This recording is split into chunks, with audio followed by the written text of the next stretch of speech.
का समाधान। ये देवादिदेव 1008 मूल नायक श्री मुनि सुव्रतनाथ भगवान की जय जय जय। बोलिए प्रातः स्मरणीय संत शिरोमणि परम पूज्य 108 आचार्य गुरुवर विद्यासागर जी महामुनिराज की जय जय जय। बोलिए गुणायतन प्रणेता शंका समाधान प्रवर्तक भावना योग प्रवर्तक प्रखर वक्ता परम पूज्य 108 मुनिवर श्री प्रमाण सागर जी मुनिराज की जय जय जय। बोलिए परम पूज्य 108 मुनिवर श्री हरहर सागर जी मुनिराज की जय जय जय।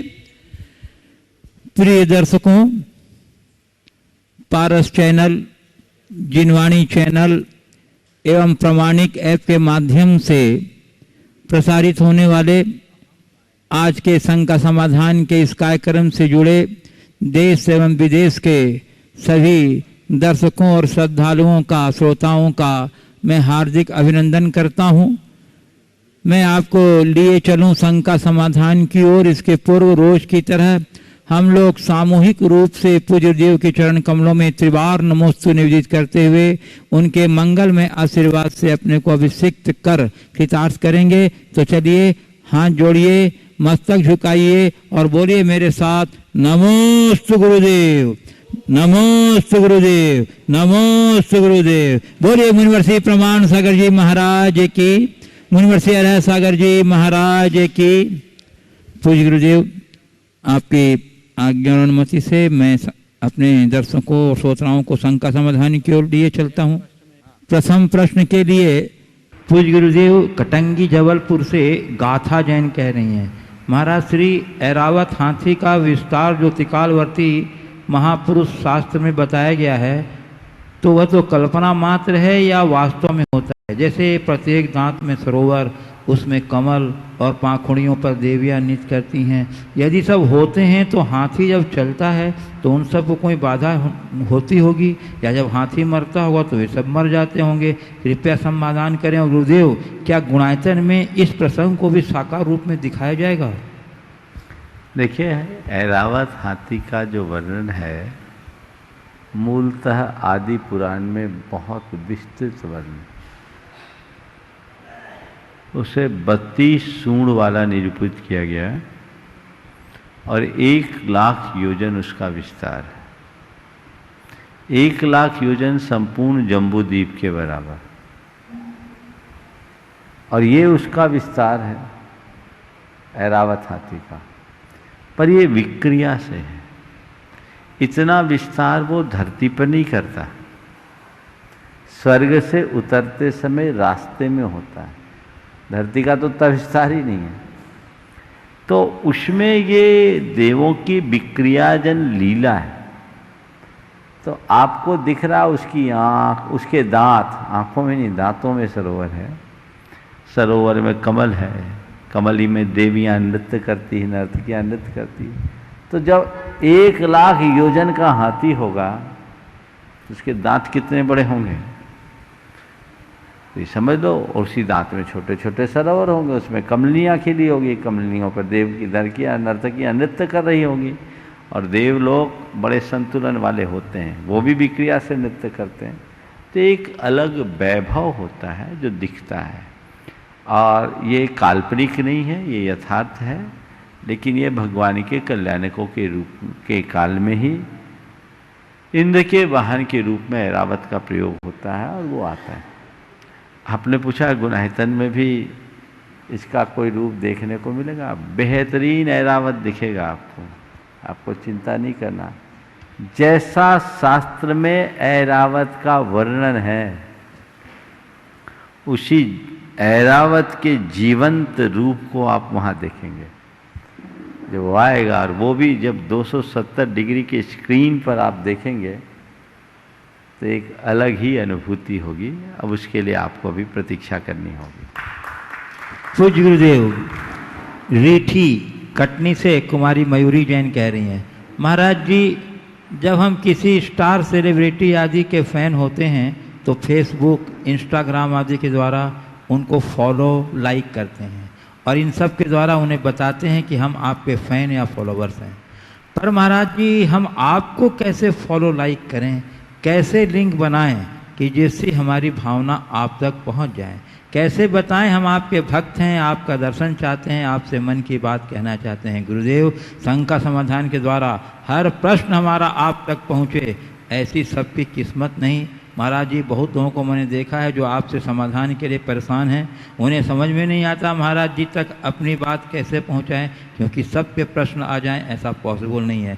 महाराज जी, हमें समाधान दें जिससे बहुत लोगों को अपने समाधान के लिए मार्गदर्शन मिल जाए। देखिए, हमारे तीर्थंकर भगवंतों ने एक बात कह रखी है कि गुरुओं से अपनी लिंक बनाना है तो कुछ मत करो, नमोकार जपो, नमो लोए सब सावनम में सारे लिंक जुड़े हुए हैं। ना हमारे पास फेसबुक है, ना इंस्टाग्राम है, ना ट्विटर है, ना और कोई अकाउंट हम जानते ही नहीं। अपना तो खुली हुई बुक है, खुली किताब है। अंतरंग के तारों से अपने तार को जोड़ने की कोशिश करो। भावों का संप्रेषण होना चाहिए। अगर हृदय श्रद्धा से अभिभूत हो तो हम अपने अंतरंग में सहज समाधान घटित कर सकते हैं। पूज्य गुरुदेव, गोपालगंज सागर से जय कुमार जैन सेवानिवृत्त शिक्षक कह रहे हैं कि गुरुदेव चंद्रशेखर वेंकट रमन को नोबेल पुरस्कार प्राप्त हुआ था। वह विद्यालय जीवन में इतने प्रखर बुद्धि के थे कि उनके अध्यापक ने उन्हें विश्वविद्यालय में प्रवेश दिलाने हेतु प्रस्तावित किया, किंतु उन्होंने उस समय कहा, स्वल्प श्रम से मिलने वाली सफलता दीर्घकालिक नहीं होती। गुरुदेव, क्या उनकी यह सोच निरहंकारी विनम्रता की उच्च स्तरीय उपलब्धि की पृष्ठभूमि का परिणाम है? स्वल्प श्रम से प्राप्त होने वाली सफलता दीर्घकालिक नहीं होती। क्या उनकी ये सोच निरहंकारी विनम्रता की पृष्ठभूमि को पुष्ट करती? यही पूछा जी। देखिए, बात बिल्कुल यथार्थ है कि स्वल्प श्रम से होने वाली सफलता दीर्घकालिक नहीं होती, अल्पकालिक होती है। और हमें एक साथ 100 सीढ़ी चढ़ने की कोशिश कभी नहीं करनी चाहिए। एक एक करके 1000 सीढ़ी चढ़ने का सौभाग्य जुटाना चाहिए। उन्होंने जो ये कहा बिल्कुल ठीक कहा, और ये उनका अहंकार नहीं है, ये उनके विनम्र भावों की अभिव्यक्ति है। कहीं कोई अवसर दे भी रहा है तो हमने विनम्रता से उसे अस्वीकार किया है। असहमति को अहंकार नहीं कहा जाता, ये भी एक अहंकार रहित विनम्रता का ही रूप है। और मनुष्य को अगर ऊंचाइयां छूनी हैं तो ऐसे आदर्शों को आत्मसात करना ही चाहिए। पूज्य गुरुदेव, सागर मध्य प्रदेश से राजेश जैन आरआई कह रहे हैं, गुरुदेव, बुढ़ापा बहुधा बचपन का पुनरागमन होता है, इसका क्या तात्पर्य है? वास्तव में यदि उत्कृष्ट इच्छा और अदम्य भावना जागृत हो जाए तो किशोर आयु में भी मनुष्य अपनी शक्तियों के संयोजन द्वारा ऐसा कुछ कर सकता है जिससे उसका जीवन भी धन्य हो और अनेकों को पार लगा सके। गुरुदेव, यह क्यों कहते हैं कि अब बुढ़ापा हो गया, अब कोई काम के नहीं है, भगवान का भजन करो और आराम करो? क्या बुढ़ापा में आए बचपन के माध्यम से हम जो बचपन में नहीं कर पाए वो बचपन में नहीं कर सकते? बहुत अच्छी बात है। सबसे पहली बात, बुढ़ापा बचपन का पुनरागमन है, ऐसा क्यों कहा जाता है? ऐसा कई कारणों से कहा जाता है। अगर हम एक बच्चे की स्थिति को देखें और एक वृद्ध को सामने खड़े करके देखें तो कई बातों की समानता दिखाई पड़ती है।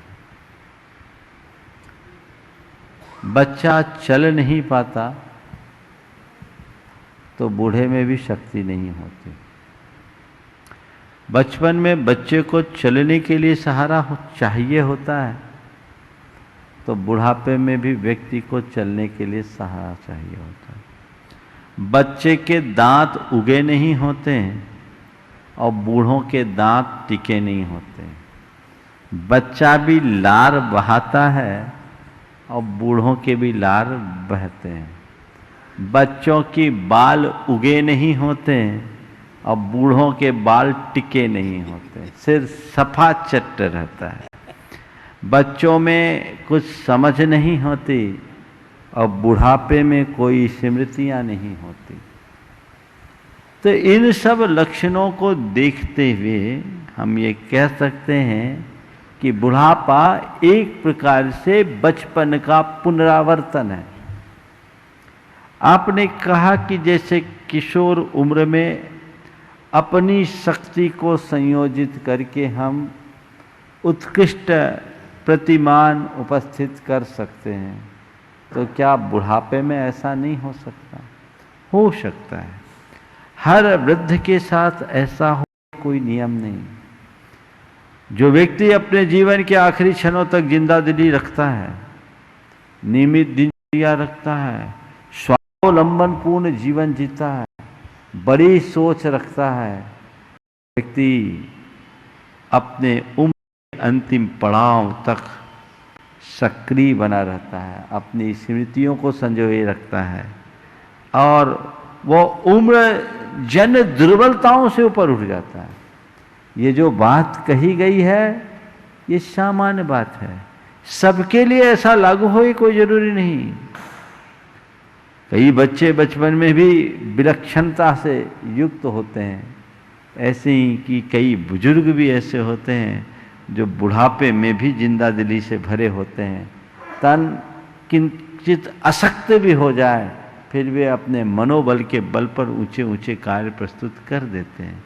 तो उसके लिए चाहिए वे नियमित दिनचर्या रखे, स्वावलंबी रहे, संयमी प्रवृत्ति रखे, बड़ी सोच रखे, जिंदा दिली से जिए और छोटी छोटी बातों में मीन मेख निकालने की आदतों से बात आ जाए तो उनका बुढ़ापा, जिसकी चर्चा मैंने कल भी की थी, वरदान बन सकता है।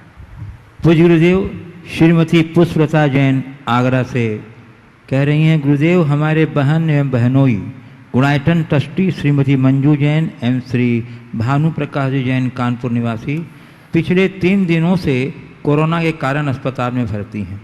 इस विषम परिस्थिति में वे आपके आशीर्वाद हेतु टीवी पर प्रतीक्षारत हैं। साथ ही यह जानना चाहते हैं कि इस विषम परिस्थिति में वे बिल्कुल अकेले हैं, कैसे अपने आप को संयत रखें। देखिए, ये 2 नहीं अनेक हैं। मैं इस मंच से उन सब के लिए सबसे पहले आशीर्वाद देता हूं जो अभी इस कोविड के संकट का सामना कर रहे हैं। उन सब के लिए मेरा यही आशीर्वाद है कि ऐसे समय में धैर्य रखें और मनोबल को ऊंचा बनाए रखें, संबल बनाए रखें, घबराए नहीं। आप संक्रमित हुए हैं इसका मतलब ये नहीं कि अब आपके पास कुछ बचा नहीं। हम देख रहे हैं भारत में बहुत सारे लोग संक्रमित होकर रोज घर आ रहे हैं। आप भी सकुशल घर आएंगे ऐसा विश्वास अपने मन में बना के रखिए, मनोबल मत तोड़िए। भारत में डेथ रेशियो तो लगभग 2 पॉइंट कुछ परसेंटेज है, 3% भी नहीं है। कितनी है? कितनी है? 2.5 है, 3? 3 से बिलो है ना? 2.2 है तो बहुत कम है, माने 2.5 से भी कम है। तो आप इन सब चीज़ों को लेकर के बिल्कुल ना सोचें। जो चिकित्सा आपको दी जा रही है वो दें। इसके साथ आप ऊर्जा प्रवाह के साथ भावना योग करें और कुछ प्राणायाम भी करें, जिससे आप अपनी अंदर की क्षमता को विकसित कर सकें। मैं सबको आशीर्वाद दे रहा हूँ, अपने आप को अकेले न समझे, भगवान का स्मरण करें, नमोकार की जाप करें, मन को प्रसन्नता से भरे। आपकी इस घड़ी में आपकी आत्मा ही आपका शरण है और आपका धर्म ही आपके लिए शरण है और कोई दूसरा शरण नहीं है। मनुष्य को घबराना कभी नहीं चाहिए। और दूसरी बात, उन लोगों से और लोगों से मैं ये कहना चाहूँगा कि इनके संक्रमण को देखकर आप थोड़ा सावधान तो हो जाएं। शासन के द्वारा जारी दिशा निर्देशों का पालन करें, एहतियात बरतें, सावधानी रखें, सुरक्षित रहें, तभी आप इस तरह के संक्रमण से बच सकते हैं। आपकी थोड़ी सी लापरवाही आपको बड़े उलझन में डालने में निमित्त बन सकता है, इसलिए इनका ध्यान रखें। मैं सभी को आशीर्वाद देता हूँ। पूज्य गुरुदेव, झांसी उत्तर प्रदेश से श्रीमती शर्मिला पदमचंद जैन कह रहे हैं, गुरुदेव जीवन में शर्म का क्या महत्व है? शर्म जीवन का सकारात्मक पक्ष है या नकारात्मक पक्ष? गुरुदेव, कभी कभी बेशर्म भी बनना पड़ता है, तो ये कहाँ तक उचित है? हमें कहाँ और कब शर्मिली बनना चाहिए और कहाँ और कब बेशर्म बनना चाहिए? देखिए, शर्म एक गुण भी है और एक दोष भी है। शर्म का मतलब क्या है? शर्म का मतलब है एक प्रकार का मानसिक संकोच। और हमारे यहाँ कहा गया है कि हर धर्मी के आंखों में पानी होना चाहिए, शर्म होना चाहिए, लज्जा होनी चाहिए। लज्जा को एक गुण बताया है, किसके प्रति? पाप के प्रति, अकार्य के प्रति। यदि मनुष्य के मन में अकार्यों के प्रति, पापों के प्रति लज्जा और संकोच होगा, तभी वो बच सकेगा। और यदि वो मन में लज्जा त्याग देता है तो अपना जीवन बर्बाद कर देता है। कुरल काव्य में लिखा है कि कुलाचार के त्याग से तो केवल कुल धर्म ही नष्ट होता है, लेकिन उसके बाद जब व्यक्ति लज्जा त्याग देता है तो उसकी सारी अच्छाइयां समाप्त हो जाती हैं। लज्जा मन में होना चाहिए। ये लाज कईयों का होता है।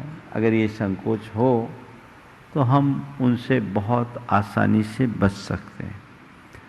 हाँ, शर्म एक दोष है कब? जब हम अच्छे कार्यों में शर्म और संकोच करने लगे। कोई भी कार्य हो, अच्छा कार्य हो, लेकिन शर्मा के बैठ जाएं, करें नहीं, वो एक दुर्बलता है। ऐसी दुर्बलता से हमें बचना चाहिए और पाप के कार्यों में संकोच रखना चाहिए। इस विषय में हमने अभी विगत दिन एक प्रवचन दिया है, यहाँ पर नहीं, अभी हमारी जो इससे पहले श्रृंखला चली ना, जो चल रही थी, उसमें एक पूरा टॉपिक है लाज सुधारे काज, शायद यही हुआ है, आप उसको देख लीजिए। उसमें मैंने कहाँ कहाँ लाज रखना चाहिए, किसकी किसकी लाज, मैंने कहा था स्वयं की लाज, स्वजनों की लाज, समाज की लाज और संतों की लाज को बचा के रखोगे तो तुम्हारा जीवन सुधर जाएगा। यही कहा, यहाँ जो भी न्यायोपात धनों वाली श्रृंखला थी, सदगृहस्थ के गुण वाली जो श्रृंखला थी चातुर्मास के पूर्व, आप उसमें विस्तार से सुन सकते हैं। पूज्य गुरुदेव, जबलपुर मध्य प्रदेश से श्रीमती सीमा शैलेन जैन जेके उलवाले कह रहे हैं, गुरुदेव कि हमारे पति श्री शैलेन जी जैन जेके उलवाले का ऑपरेशन आपके आशीर्वाद से सफल हो गया है, तदर्थ पूरा परिवार आपका कृतज्ञ है। गुरुदेव, मेरी जिज्ञासा यह है कि किसी भी संबंध या व्यवहार को सीमा में बांधना कहाँ तक उचित है? क्या सीमित कर देना आगे की संभावनाओं के द्वार को बंद नहीं कर देता? यदि सीमा अनिवार्य हो तो सीमा का निर्धारण किस प्रकार करना चाहिए? देखिए, संबंध और व्यवहार को सीमा में बांधना किसी अपेक्षा से सही भी है। हमें अन्य सीमा भले इष्ट ना हो, पर मर्यादाओं की सीमा तो बांधनी ही चाहिए। अगर हम अपने संबंधों के विस्तार के नाम पर अपनी मर्यादाओं की सीमा को त्याग देते हैं तो वो हमारे लिए महान भयावह हो जाता है।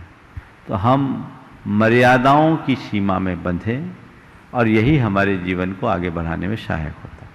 पूज्य गुरुदेव, पुणे महाराष्ट्र से शिल्पी निशांग जैन सुपुत्री श्री शैलेश आदिनाथ जबलपुर कह रही हैं, गुरुदेव कि मेरे विवाह को 1.5 वर्ष हुआ है और आज मेरा सुहाग दशमी का दूसरा उपवास है। गुरुदेव मेरे साथ मेरे पति भी उपवास करते हैं, तो क्या इस व्रत का फल उन्हें भी मिलेगा? कैसा मिलेगा और कितना मिलेगा?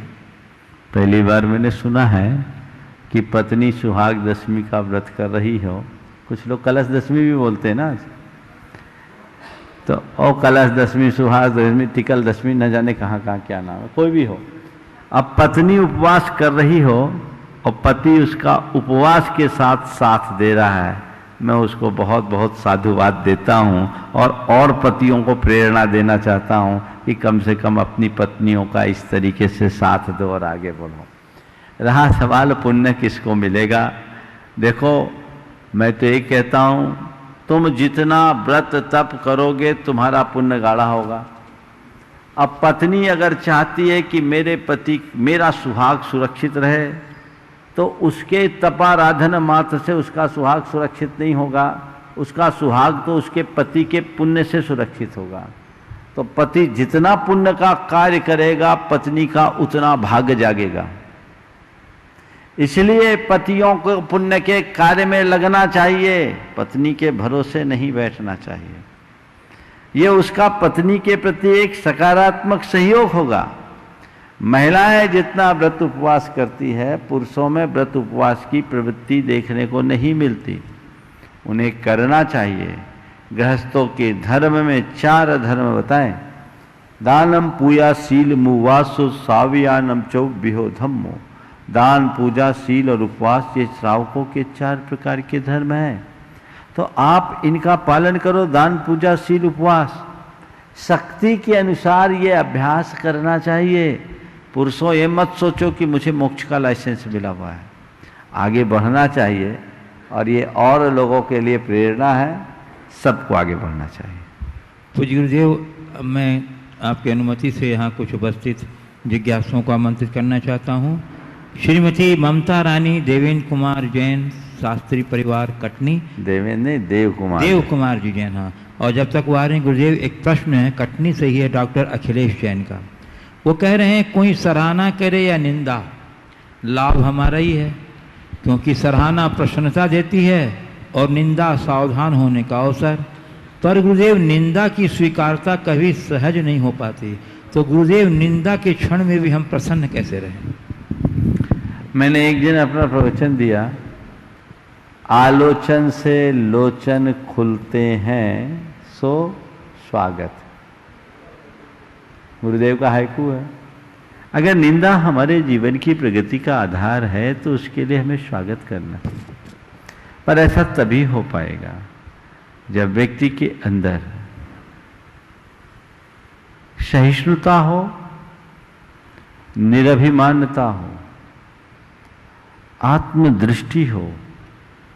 तब लोगों के मुख से निंदापरक वचनों को सुनकर के भी वो सहज रह सकेगा, बल्कि उनसे कुछ सीख सकेगा। मनुष्य के मन में पलने वाला अहंकार उसे अपने विरुद्ध कुछ भी स्वीकार करने नहीं देता। अगर जो कुछ भी विरुद्ध होता है वो उसे निंदा लगती है, वो उसे तिलमिला जाता है। यदि व्यक्ति के हृदय में विनम्रता हो और सकारात्मकता हो तो वो अपने निंदक को भी गले लगाता है और वो समझता है कि इसके निमित्त से हमारे जीवन में बदलाव आ रहा है। यही बदलाव जीवनोत्थान का मूल कारण बनेगा। श्रीमती ममता रानी देव कुमार जैन, शास्त्री परिवार, कटनी से तैयार रहेंगे।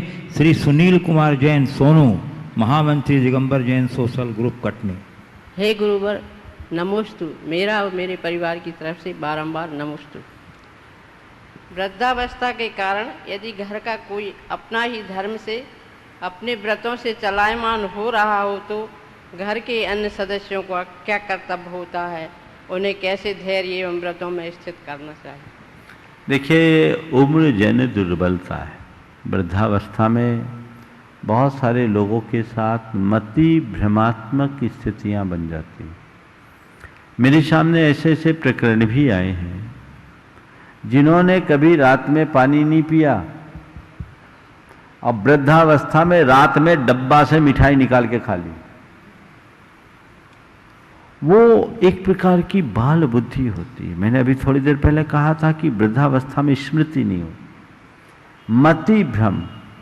उन्हें खुद पता नहीं होता कि हम क्या कर रहे हैं क्या नहीं कर रहे हैं। तो ऐसे समय में परिवार के अन्य सदस्यों को बड़े समझदारी और विवेक भरे कदम उठाने चाहिए। उनसे झुंझलाने की जगह, उनकी शिकायत करने की जगह उन्हें प्रेम से पुचकार के समझा करके अपना काम करना चाहिए। एक सज्जन थे जो एक ही वक्त भोजन करते थे, एक ही वक्त पानी पीते थे, व्रती जैसा जीवन था, व्रती तो नहीं थे। वह बुढ़ापा में कहते हमको पान खाने जाना है, हमें ले चलो। कभी अपने बेटे से कहे हमको रसगुल्ला खिलाओ, कोई मतलब नहीं, उनको कुछ पता नहीं, अब जो ख्याल आ जाए। पर उनके बेटे बहू ने बहुत समझदारी का परिचय दिया। जब भी उनको कहे तो अत्यंत प्रेम से उन्हें याद दिलाए कि आखिर आप हो कौन और आप कर क्या रहे हो, क्या करो, हाँ हाँ हाँ हमें नहीं खाना। उस व्यक्ति की समाधि भगवान की पूजा करते करते हुई संभल गए। तो ये परिवर्तन होता है। इसलिए पहली बात तो ये कि कोई बुढ़ापे में ऐसी चंचल स्थिति को प्राप्त हो जाए तो उसके प्रति हे बुद्धि या उपेक्षा भाव मत रखना, ये मान करके चलना ये ऐसा होता है। अब हमारी जिम्मेदारी, जैसे एक बच्चे की हम केयर करते हैं वैसे इस वृद्ध व्यक्ति की भी हमें एक्स्ट्रा केयर करने की जरूरत है और समझा बुझाकर बड़े सहानुभूतिपूर्वक उन्हें हम आगे बढ़ाएं तो उनका भी समुद्धार हो सकता है। श्री सुनील कुमार जैन सोनू, महामंत्री दिगंबर जैन सोशल ग्रुप कटनी, और उसके बाद तैयार रहेंगी कुमारी अदिति जैन कटनी। नमस्ते गुरुदेव, सामाजिक पद पर रहते हुए किसी कार्य का बीड़ा गुरुओं के आशीर्वाद से उठाएं, परंतु समयबद्ध सीमा के अनुसार उसको पूरा नहीं कर पाएं और आगे भी उसे पूरा करने की तत्परता भी नहीं दिखा रहे हों, ऐसी स्थिति में गुरुओं के समक्ष उनकी बिगड़ी छवि से समाज की छवि भी प्रभावित हो जाती हो, तो समाज का क्या कर्तव्य होता है सामाजिक छवि को पुनर्स्थापना करने के लिए? देखिए, ऐसा है, समाज में कई बार इस तरह की स्थितियां होती है। सबसे पहली बात तो ये है कि जो भी व्यक्ति समाज के जिम्मेदार पदों पर स्थित होते हैं उन्हें चाहिए कि वे अपने पद की गरिमानुरूप दायित्व का पालन करें। पद की गरिमानुरूप दायित्व का पालन करें। दायित्व पालन के बिना पद शोभास्पद नहीं होता। इसके साथ ही कई बार ऐसी बातें होती है, गुरुओं के समक्ष भी लोग कई तरह के कमिटमेंट कर देते हैं और उन कमिटमेंट्स को पूरा नहीं कर पाते। पूरा नहीं कर पाने में भी दो स्थिति, एक पूरा न करना और एक पूरा न कर पाना। पूरा न करना प्रमाद है और पूरा न कर पाना परिस्थिति का परिणाम है। ऐसी स्थिति में उन्हें बगैर किसी संकोच के गुरुजनों के चरण पकड़कर अपनी स्थिति प्रकट करनी चाहिए कि हमने आपसे आशीर्वाद लिया इस कार्य को पूर्ण करने का, लेकिन हमारी परिस्थिति ऐसी नहीं कि हम कर पाए, हम अपने आप को सक्षम नहीं कर पा रहे हैं, आप हमें आशीर्वाद दो, मार्गदर्शन दो कि हम करें। और यदि कदाचित सक्षम न हो तो हाथ जोड़ लो। गुरुओं के सामने दो ही रास्ता अपनाया करो। गुरु तुम्हें कोई निर्देश दे और करने की स्थिति में हो तत्क्षण हाँ बोलो, और करने की स्थिति नहीं है तो हाथ जोड़ो। तीसरा कोई रास्ता नहीं। हाँ बोल दिया तो पूरा करो, और तुम्हें लगता है मैं करने की स्थिति में नहीं है तो हाथ जोड़ लो। गुरु जबरदस्ती नहीं करेंगे, वो ज्यादा अच्छा समझेंगे। उनकी स्थिति बहुत खराब होती है जो गुरुओं के सामने तो अच्छा बने रहने के लिए बड़ी बड़ी बातें करते हैं और करते कुछ नहीं है। वो स्वयं के साथ एक बड़ा धोखा करते हैं, हमें उससे बचना चाहिए। तो इन ऑल अगर कई मनस्थितियां होती है, छवि की जहां तक सवाल है, छवि व्यक्ति के कृत्यों से होता है। उन्होंने जो कहा वो हम नहीं कर पाए, उससे उतना नुकसान नहीं है, उल्टा कर दो तो ज्यादा नुकसान है। तो जो उल्टा करने वाले हैं उनकी तो पूरी सियार बिगड़ ही जाती है। उल्टा नहीं किया तो मामला सीधा हो सकता है। जाकर के निवेदन करें, विनय करें, और पहले तो जहां हमारी गाड़ी रुकी वहां से उसको आगे बढ़ाएं, रास्ता प्रशस्त हो जाएगा। तरीका यही है। और इन सब बातों को अगर कहीं हो भी किसी भी समाज में, ये देश भर की स्थितियां हैं, इनको कभी मुद्दा नहीं बनाना चाहिए। ऐसी बातों को बहुत तटस्थ भाव से सामने लाकर उसके समाधान तक पहुंचाना चाहिए। कई बार ये भी मेरे देखने में आया है कि समाज के जिम्मेदार पदाधिकारी ने कोई बीड़ा उठाया तो समाज के लोग उस बीड़ा को उस व्यक्ति का ही प्रोजेक्ट मान लेते हैं। अगर समाज का कोई जिम्मेदार व्यक्ति बीड़ा उठाता है तो समाज को उसके साथ खड़े रहना चाहिए, और सामाजिक व्यक्ति को बीड़ा भी तभी उठाना चाहिए जब उसके पीछे या तो समाज खड़ी हो या खुद इतना सक्षम हो कि कोई नहीं है तो मैं कर सकता हूं। जब वो अलग थलग पड़ा हुआ महसूस करने लगता अपने आप को तो स्थितियां विकट बन जाती है। तो हमें समाज में एक स्वस्थ वातावरण बनाने का प्रयास करना चाहिए और सभी को एक दूसरे के पूरक और प्रेरक बन करके चलना चाहिए। तो हमारी समाज दिन दुनी रात चौगनी श्री वृद्धि करेगी। कुमारी अदिति जैन कटनी प्रचार रहेंगी। श्रीमती रानू जैन संध्या मैचिंग सेंटर कटनी। गुरुवर, आपके चरणों में मेरा बारंबार नमोस्तु। महाराज जी, वैश्विक महामारी के चलते बहुत से मेरे जैसे बच्चे हैं जो बाहर पढ़ते हैं और अपने घरों की ओर आए हैं, और जल्दी जल्दी में वो अपना पूरा स्टडी मटेरियल नहीं लेकर के आ पाए हैं। इससे पूरा असर उनकी सेल्फ स्टडी पे पड़ता है, क्योंकि वर्चुअल क्लासेस तो चल ही रही हैं महाराज जी। पर अगर मैं बाहर रहती हूँ तो वहाँ मैं सिर्फ पढ़ाई करती हूँ, जबकि घर में मैं घर के कामकाज भी देखती हूँ, मम्मी से सीखती भी हूँ और परिवार के साथ भी रहती हूँ, धर्म की भी कुछ चीज़ें देखती हूँ, जिन चीज़ों में रुचियाँ है वो भी समझती हूँ। पर कभी अगर ऐसे विचार करती हूँ तो ये सारी चीज़ें एक तरफ हो जाती हैं और मन में सिर्फ एक ही चीज़ आती है कि ये समय जितना प्रोडक्टिव होना चाहिए उतना प्रोडक्टिव हो नहीं पा रहा है, और उस वजह से मेरा पूरा सेल्फ कॉन्फिडेंस जो होता है वो लूज़ हो जाता है। तो मैं ऐसा क्या करूं कि मैं अपना कॉन्फिडेंस भी लूज़ नहीं करूं और इस समय को और ज़्यादा प्रोडक्टिव बना पाऊं? देखिए, बहुत अच्छा सवाल आपने किया है, और ये सवाल केवल तुम्हारा नहीं, तुम्हारे जैसे सभी स्टूडेंट्स का। या थोड़ा साइड हो जा, तुम्हारे जैसे सभी स्टूडेंट्स का है। मेरी दृष्टि में ये समय सबसे ज़्यादा प्रोडक्टिव है, क्योंकि जीवन के लिए जितना पढ़ाई जरूरी है उससे कहीं ज़्यादा और बातें जरूरी है। अभी आप लोग घर में रह रही हो तो मैं समझता हूं इस समय घर और गृहस्थी को समझने का जितना अच्छा अवसर मिला होगा उतना जीवन में कभी नहीं मिला। और ये सब पढ़ने से नहीं आता, ये अनुभव से आता है। कितनी भी बड़ी डिग्रियां हों, जिनके पास ये अनुभव नहीं है उनकी गृहस्थी बिल्कुल शून्य हो जाती है। तो मैं तो कहता हूं थोड़ा नजरिया बदलो। ये सोचने की जगह कि मेरा सबसे प्रोडक्टिव टाइम बर्बाद हो रहा है, ये सोचो कि इस समय मैं सबसे ज्यादा क्रिएटिव काम कर रही हूं, ये सीखने को मुझे मिल रहा है। जहां तक पढ़ाई का सवाल है, पढ़ाई तो सब पूरी हो जाएगी, बेसिक क्वालिफिकेशन तो हो ही चुका है। उन जो विषय आपको पढ़ाए जा रहे हैं उसमें थोड़ी बहुत कमी भी होगी तो इतनी समझ सकती कि आप अपने दम पर उसे पूरा कर सकते हैं।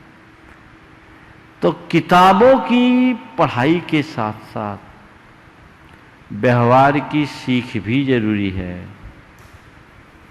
मेरी राय में किताबी पढ़ाई से ज्यादा जरूरी व्यवहार की सीख है,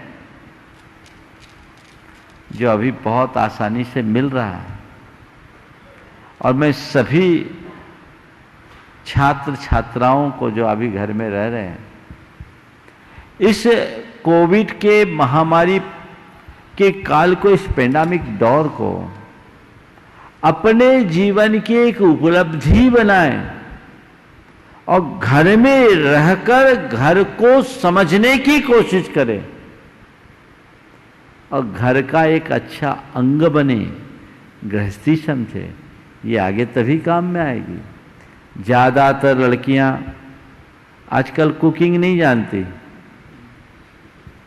कोविड ने बता दिया कुकिंग कितनी जरूरी है, बता दिया ना। ये सब चीजें कब मिलेगा? अब बच्चों को माँ बाप भी सोचते मेरी बेटी खाना थोड़ी बनाएगी। अरे खाना तो जीवन का मूल कर्म है और इसको भी केवल लड़कियां ही सीखे ऐसा नहीं, मैं तो कहता लड़के भी सीखे। सबको सीखना चाहिए, कोई काम छोटा नहीं है, सब काम सीखना चाहिए जो जीवन के लिए जरूरी है। उनकी बहुत हालत खराब हुई अभी जो बनाना खाना नहीं जानते थे, हुई ना। तो ये सब चीजें सीख के रहना चाहिए और अवसर के अनुरूप देखना चाहिए। जीवन का लक्ष्य पढ़ लिख कर केवल पैसा कमाना नहीं होना चाहिए। जीवन का लक्ष्य पढ़ लिख जाने के बाद सलीके से जीना होना चाहिए और सलीके से हम तभी जी पाएंगे जब जीवन के सब पहलुओं को आत्मसात करेंगे। इसलिए बिल्कुल मन को झटक दो, उस नकारात्मकता से अपने आप को बाहर निकालो और इसे अपने जीवन का स्वर्ण काल बनाओ जो पूरे जीवन काम में आएगी। समझ गए? श्रीमती रानू जैन संध्या मैचिंग सेंटर कटनी से तैयार रहेंगे। श्री संजीव जैन और पिंको दयोदय टेक्सटाइल्स कटनी। गुरुदेव के चरणों में त्रिवार नमोस्तु नमोस्तु नमोस्तु। गुरुदेव, परिवार में यदि माता पिता पुत्र पुत्री हो तो परिवार का सम्यक स्वरूप बना रहता है। गुरुदेव, यदि किसी परिवार में पुत्री ना हो तो परिवार का रिश्तों में विविध झंकारों का अभाव हो जाता है। क्या परिवार संतुलित रह पाएगा ऐसे में? ये तो आप लोग सोचना है। पुत्री के घर की रौनक एवं भावी रिश्तों की मधुरता जीने का अंदाज देती है। पुत्री का घर में रौनक एवं भावी जीवन में मधुरता का अंदाज देती है। बिल्कुल सही है। हाँ। गुरुदेव, ऐसे में पुत्री विहीन परिवार क्या करे जबकि आगे संतान ना होने की संभावना नहीं है? किस प्रकार से पुत्री को पूरा करें? साथ ही गुरुदेव, यह है देखने में मिलता है कि माता पिता के प्रति पुत्रों का लगाव कम होता है। कृपया समाधान। माता पिता के प्रति पुत्रों का लगाव कम होता है। पुत्री के प्रति लगाव कम होता है। पुत्रों का माता पिता के प्रति पुत्रियों को जितना, हाँ, माता पिता के प्रति पुत्रियों का जितना लगाव होता है पुत्रों का नहीं होता। देखो, सही बात तो ऐसी है, चाहे पुत्र हो या पुत्री, हमें दोनों को समान मानना चाहिए, हीनाधिकता नहीं होनी चाहिए और घर में तो सबकी जरूरत है ही। अब अगर जब तक संभावना है तब तक अपना प्रयास जारी रखना चाहिए, पर किसी के भाग्य में पुत्री ना हो तो किसी की पुत्री को अपना लेना चाहिए, उसे अपनी पुत्री बना लेना चाहिए। इसको लेकर के क्या है? लेकिन अब तो कंसेप्ट ही उल्टा हो गया। पहले बच्चे जिए के लाल होते थे, अब बोझ होने लगे। कौन पालेगा, कैसे पालेंगे, एक से एक नहीं, हाथ पांव ढीले होने लगे। अभी एक दंपति मेरे पास आए थे 2 वर्ष पहले, एक बच्चा हो गया, पति दूसरा बच्चा चाहता था। वो पत्नी कहती थी नहीं मेरे से नहीं होगा, एक ही पालना बहुत मुश्किल है। हमने उससे पूछा तुम कितनी भाई बहन थी? बोले 12। हाँ, तुम्हारे माँ बाप ने तुम 12 को पाल लिया, तुम एक को पालने में दिक्कत। अब बताओ, तो सोच बदलनी चाहिए, तभी जीवन आगे बढ़ेगा। श्री संजीव जैन पिंकू दयोदय टेक्सटाइल्स कटनी से तैयार रहेंगी। श्रीमती सुनीता सिंघई कटनी न्यू परिधान। मुनिदेव के श्री चरणों में त्रिवार नमोस्तु।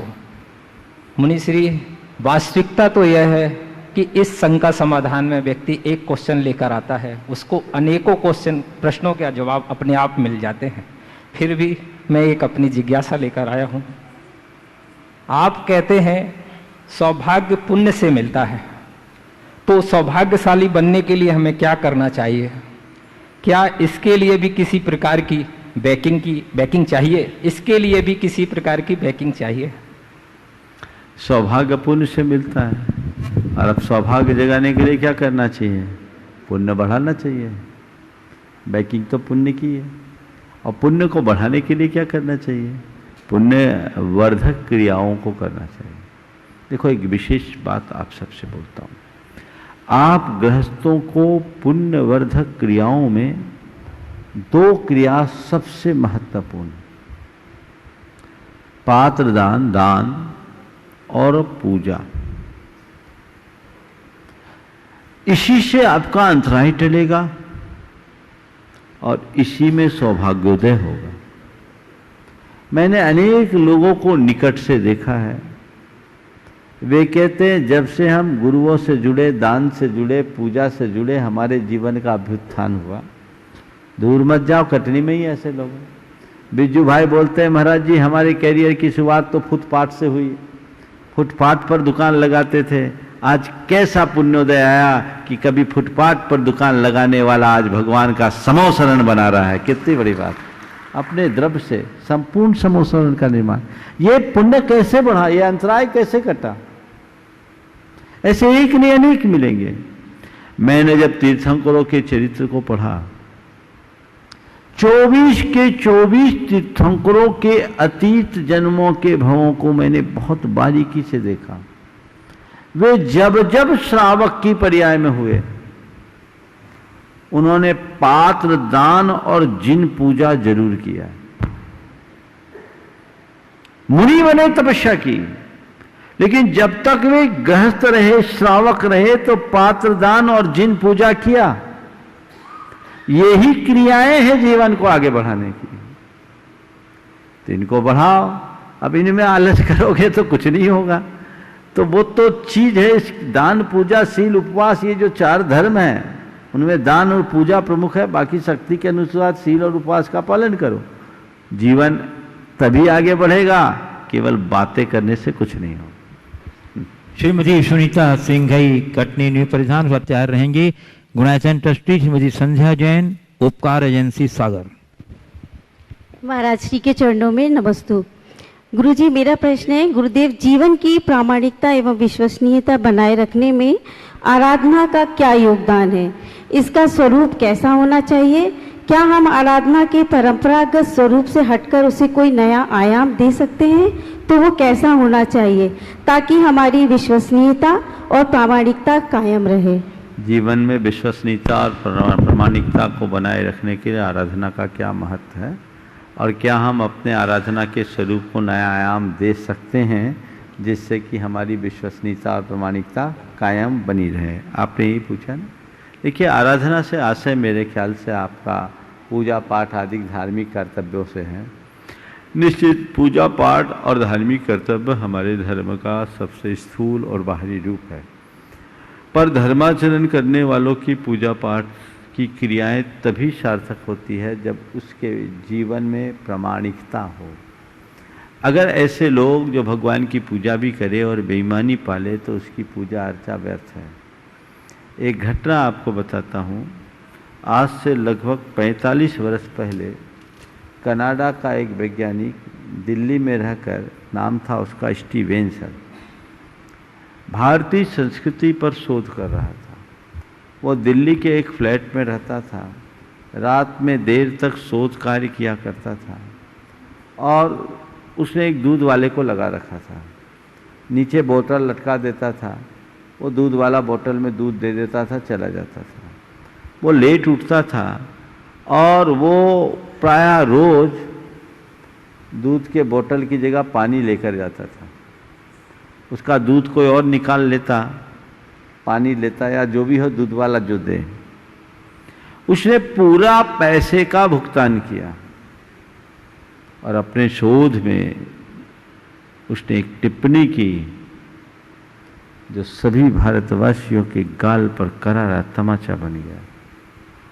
उसने लिखा कि भारतवासी बड़े धार्मिक हैं, वे अपने दिन की शुरुआत ईश्वर की पूजा से करते हैं। भारतवासी बड़े धार्मिक हैं और वे अपने दिन की शुरुआत ईश्वर की पूजा आराधना से करते हैं और अपना ईमान वहीं छोड़ाते हैं। बात समझ में आई? तो हमें अपनी विश्वसनीयता और प्रामाणिकता को ठीक रखना चाहिए।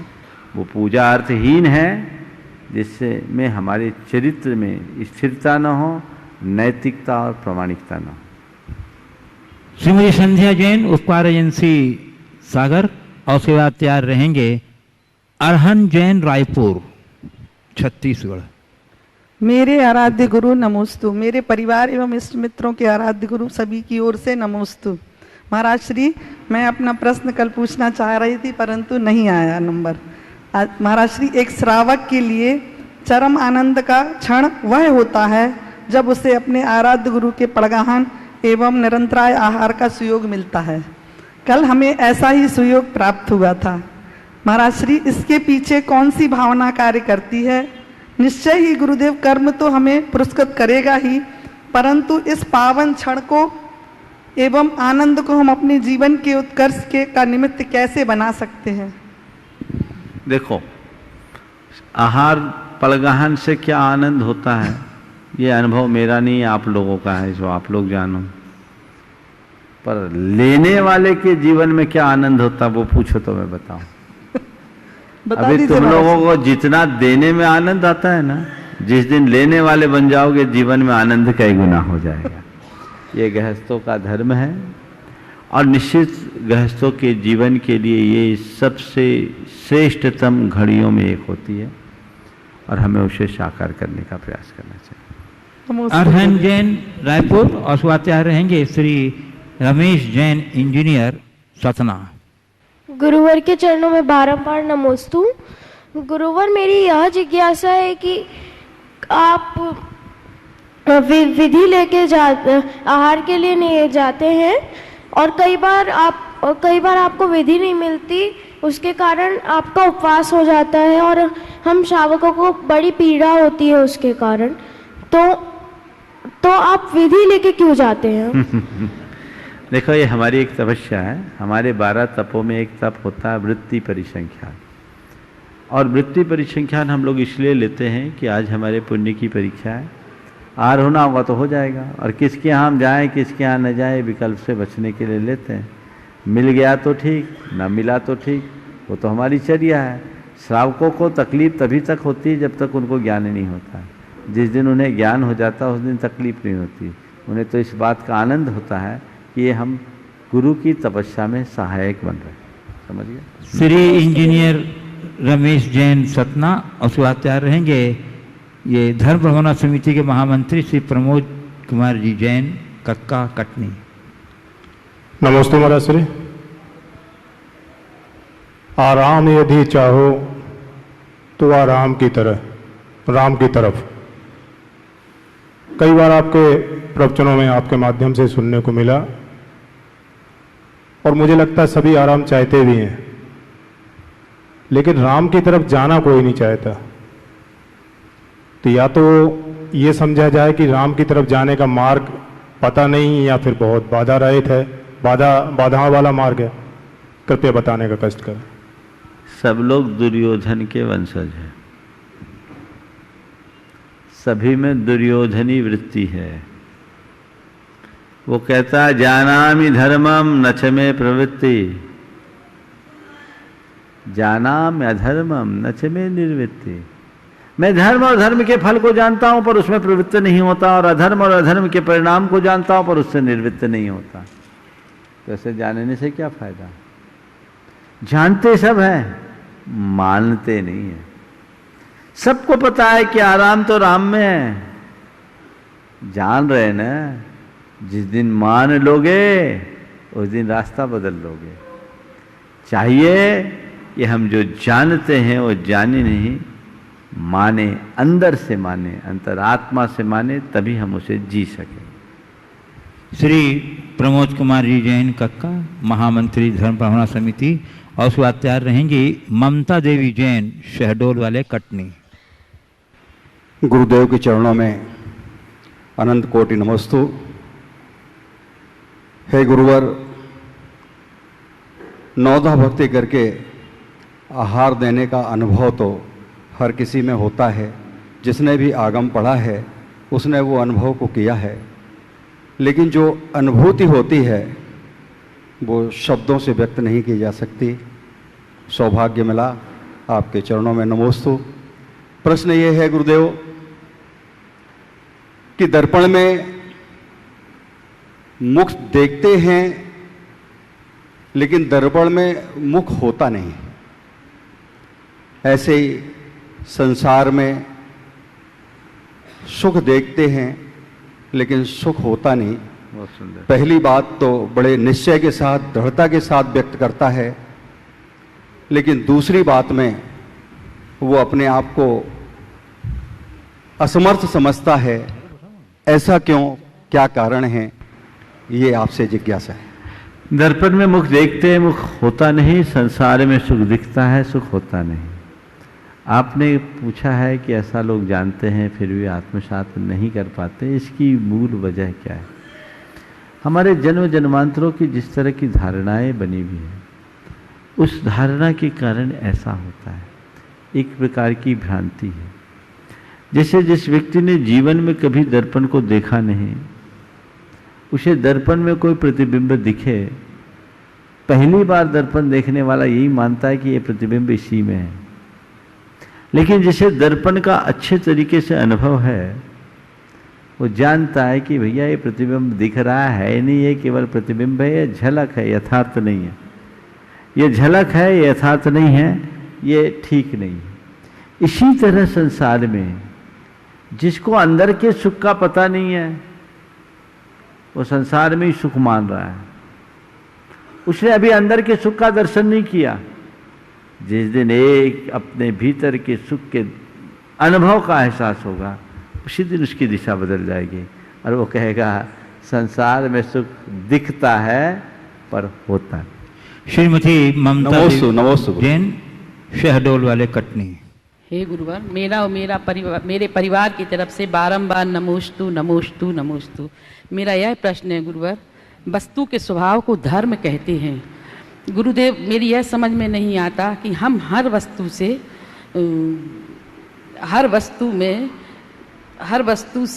क्या समझें और स्वभाव से क्या समझें।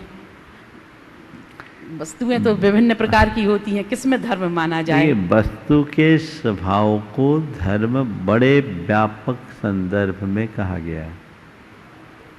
वस्तु का तात्पर्य जो चीजें हमारे सामने दिखती है वही नहीं। वस्तु का तात्पर्य 6 द्रव्य है, उसमें हमारी आत्मा भी है। जड़ हो या चेतन, जो अपने स्वभाव में हो वो धर्म है, और जो स्वभाव से व्यतिरिक्त है वो अधर्म है। हम जड़ पदार्थों को भूल जाएं, चेतन को देखें, तो आत्मा का स्वभाव क्या, आत्मा को एक वस्तु के रूप में देखें तो आत्मा का स्वभाव क्या है? जानना और देखना। वो ज्ञायक स्वभाव है, वो चेतन रूप है, शुद्ध स्वभाव है। लेकिन वो अपने स्वभाव को भुला चुका है और विभाव में जी रहा है। अपने ज्ञायक स्वभाव रूप परिणमन न करके राग देश मोह रूप परिणति कर रहा है। कामी क्रोधी लोभी मोही बन रहा है। ये उसका विभाव है, यह अधर्म है।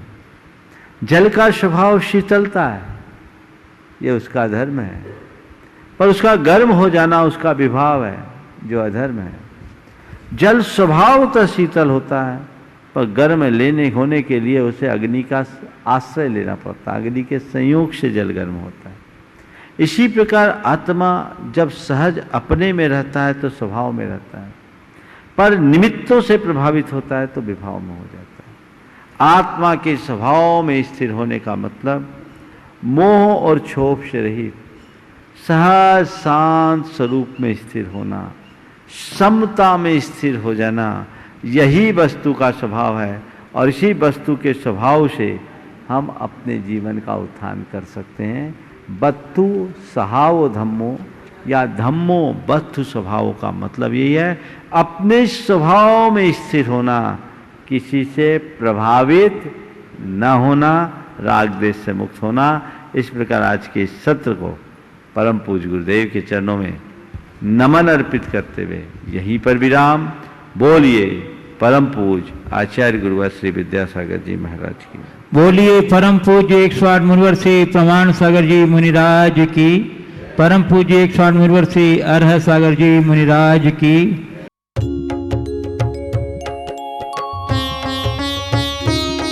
शक का समाधान